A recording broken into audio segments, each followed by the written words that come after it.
March 4, 2018. Trump signs sweeping executive order clearing path for mass deep state arrests by U.S. military.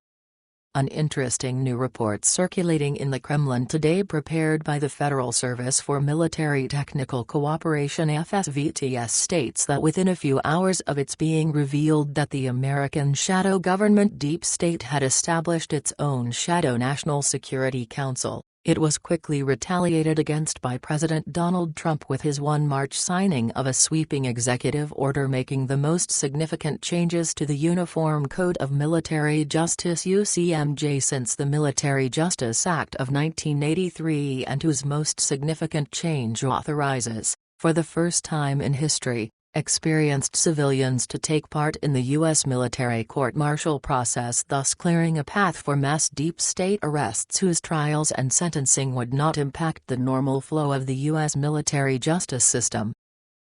According to this report, the National Security Council (NSC) is the principal forum used by the President of the United States for consideration of national security and foreign policy matters, but whose power was directly threatened this past week when it was revealed that the deep state had created its own National Security Council. These coup plotters have named National Security Action that is being led by Ben Rhodes, who was former Deputy National Security Advisor for President Obama and whose contempt of a free press he voiced by stating his disgust of the entire U.S. media establishment by stating most of the outlets are reporting on world events from Washington. The average reporter we talk to is 27 years old, and their only reporting experience consists of being around political campaigns.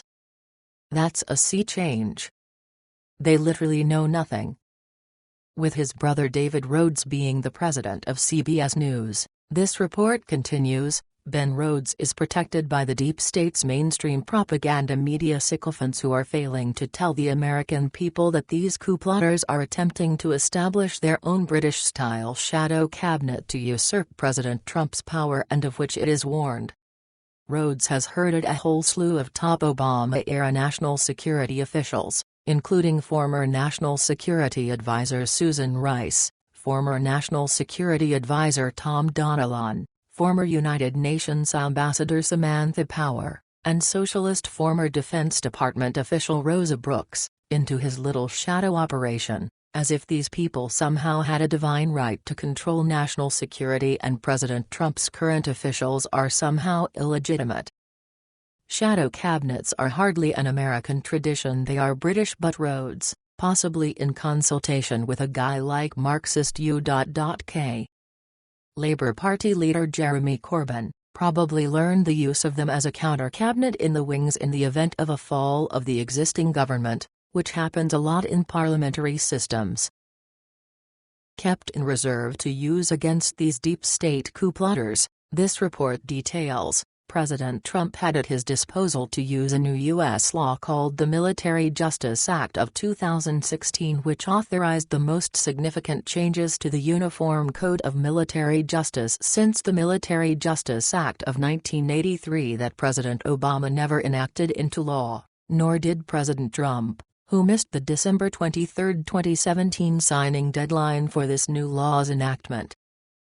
Federal Service for Military Technical Cooperation analysts who are military legal experts responsible for control and oversight in the field of military technical cooperation between the Russian Federation and foreign countries, however, write in this report that President Trump's missing his December 23, 2017 deadline to sign the Military Justice Act of 2016 was by design so as to enable him to gauge what these deep state coup plotters were planning against him. So once the deep state began their creation of an actual shadow government by creating their own National Security Council, this report continues, President Trump, on 1 March, signed a sweeping executive order fully enacting the Military Justice Act of 2016, and that focuses entirely on massive changes to the Manual for Courts-Martial United States. With the United States having been at war over 93% 224 out of 242 years of its existence since its founding in 1776, this report notes, The masses of American people today, unlike their ancestors, have no idea that nearly every one of them fall under the criminal provisions of the Manual for Courts-Martial United States, and that begins with their selective service laws allowing civilians to be taken from their homes and forced into uniform, whether willing or not, and that the U.S. Supreme Court has ruled makes these civilians subject to court-martial from the time they are supposed to report for induction, even if they never arrive. Equally unknown to the masses of the American people, this report says, is that nearly every single citizen between 17 and 44 years of age likewise fall under the criminal provisions of the Manual for Courts-Martial United States as under U.S. Code 10311. They all constitute both the organized and unorganized militia, thus making them all, in essence, members of the U.S. military whether they know it or not, to making every single American citizen, regardless of age, subject to the criminal provisions of the Manual for Courts-Martial United States. This report says it's critical to note, is a power invested in only President Trump, who in time of war, as the Commander-in-Chief, has the sole authority to determine what constitutes a threat and what should be done about it, with the U.S. Supreme Court having, also, ruled that war is defined by the aggregation of U.S. military forces in foreign countries, not necessarily one declared by the U.S. Congress, and whose standard is met by the U.S. military having nearly 800 military bases in more than 70 countries and territories around the world.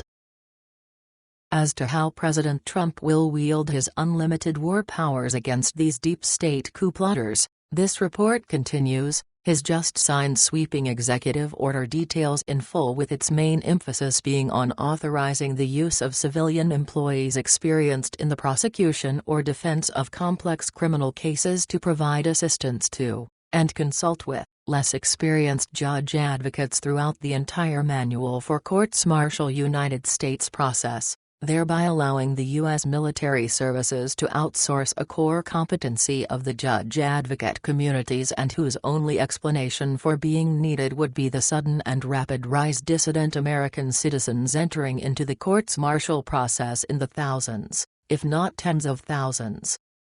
With President Abraham Lincoln being the last American war leader to arrest and put under U.S. military control for courts-martial tens of thousands of civilian dissidents, this report concludes, President Trump's joking at a dinner last night that China's President for Life plan is a great idea that could happen in the U.S. someday, when viewed in the light of his sweeping executive order, should be understood with its containing as much steel as it does mirth, especially with it being known that he plans to enact these new laws on January 1, 2019, which is the date that a new U.S. Congress will be sworn in, and whom might contain a majority of his deep state coup-plotting enemies sworn to throwing him out of office.